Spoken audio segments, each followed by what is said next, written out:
ఈరోజు ప్రత్యేకంగా వాతావరణ మార్పుల గురించి మాట్లాడుతున్నాం, భూసారం గురించి మాట్లాడుతున్నాము, కాలుష్యం గురించి మాట్లాడుతున్నాము. అంటే ఇవన్నీ మనకు చూస్తూ ఉంటే చాలా పర్యావరణమైన సమస్యలు మనకు కనపడతా ఉన్నాయి.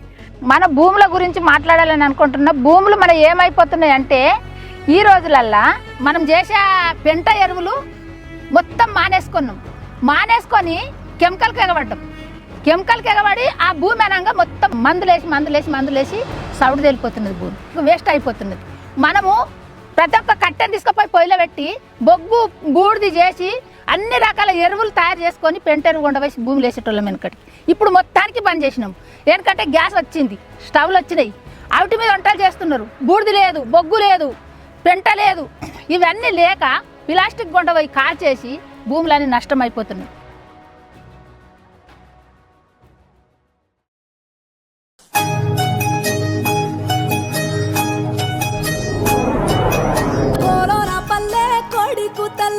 ఒల్లిరుసుకుందే కోడెలాగల్లే యాప పుల్లల షేదు నమిలిందే రామ రామ రామ రామ తలకు పోసుకుందే నా నేల తల్లే అలికి పూసుకుందే ముగ్గు సుక్కల్లే సత్తి ముటల్లే సగబెట్టుకుందే బాయి దిర్గన పల్లె.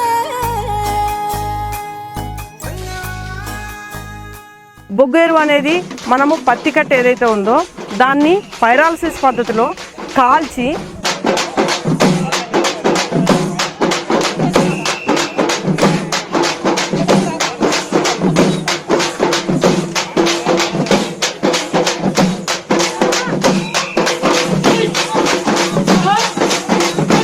దాన్ని బూడిద కాకుండా ముందే బొగ్గు తయారు చేసి దానిలో ఎరువు కానీ లేకుంటే బలానికి సంబంధించిన ఫిషమినో యాసిడ్ కానీ జీవామృతం కానీ ఏదన్నా కానీ కలిపి భూమిలో వేయటం వలన ఇది 1000 సంవత్సరాల వరకు భూమిలో ఉంటుంది.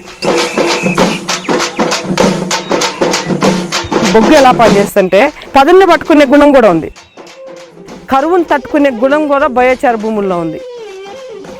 జీవానికి ఒక ఇల్లులాగా పనిచేస్తుంది. గత 2 సంవత్సరాలుగా మేము చూస్తే మేము కొంతమంది పత్తి రైతులకి ఇచ్చాము, కొంతమంది మిరప రైతులకి ఇచ్చాము, కొంతమంది మామిడి రైతులకి ఇచ్చాము. పత్తి కట్టించిన ఇస్తే ఆ బొగ్గు ఇచ్చారు. నాకు బొగ్గు తీసుకొని నేను మిరప చెట్లు వేసిన 2 ఎకరాలు మిరప చెట్లు వేస్తే 1 ఎకర్లో బొగ్గు వేసిన, 1 ఎకర్లో బొగ్గు వేయలేదు. ఫర్టిలైజర్ దీనికి అంత వేసినా దానికి అంత వేసేసిన 2 చేనులకు. ఈ బొగ్గు వేసిన చేనుకి దానికంటే 4 క్వింటాలు ఎక్కువ వచ్చింది మిర్చి. చెట్టువి బాగా నల్లగా మెత్తగా బాగుండే, దానికి తేడా చాలా బాగుండే.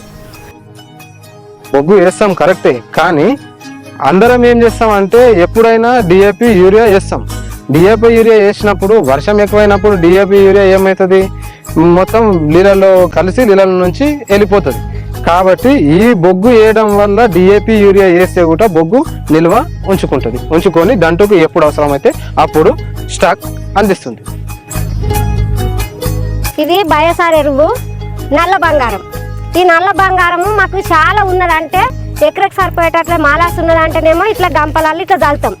లేదు కొంచెం ఉన్నదంటే మేము సరిపెట్టుకోనాలంటే ఇట్లా నాగల సార్ల కొంచెం వేస్తాం. వేసి ఇతనాలు ప్రతి ఒక్క ఇతనం కూడా దాన్ని వేసుకొని వచ్చు అనమాట. మేము అట్లనే నేను రైతులతో పనిచేసినప్పుడు రైతు భూములకు వెళ్ళాను. నేను పత్తి కాయలు లెక్క పెట్టినాం.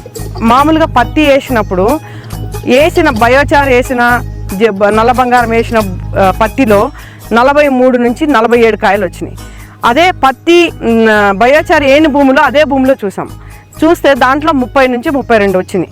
అంటే యావరేజ్న ఒక సాలు మొత్తం లెక్క పెట్టినాం. ఒక 10 మంది ఆడవాళ్ళమి నేను కూడా కలిపి వెళ్ళినప్పుడు చూసినప్పుడు దానికి దీనికంటే ఉదాహరణకి మీరు చూడండి, ఒక్క చెట్టు దగ్గర 10 కాయలు తేడా వచ్చిందంటే మీకు దాదాపు ఒక 8,000 మొక్కల నుంచి 9,000 మొక్కలు పత్తి మొక్కలు ఉంటాయి. 9,000 × 10 కాయలు ఎంత అవుతుందో ఆలోచించండి.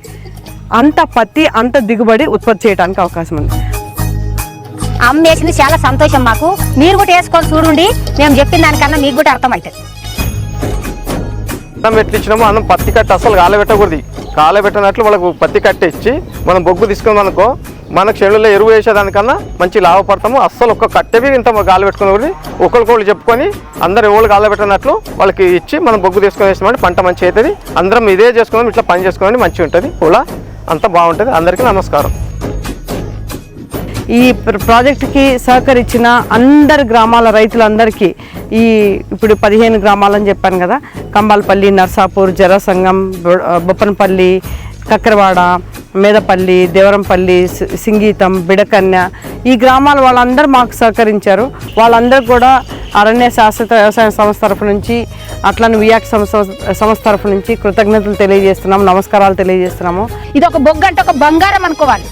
దీనిలోకి పోయినామంటే ఎవరికి ఆశపడే శక్తి లేదు. ఒక్క అంతకు 10 అంతల లాభం పొందుతామని ఆశిస్తున్నాము. ఇది ఇన్నోళ్ళందరూ కూడా నేర్చుకొని ఈ బొగ్గు పద్ధతులకు రావాలి, చూడాలి, నేర్చుకోవాలి. ఈ బొగ్గు తయారు మీద పంటలు చేసుకుంటారని ఆశిస్తున్నాం. అందరికీ నమస్కారం.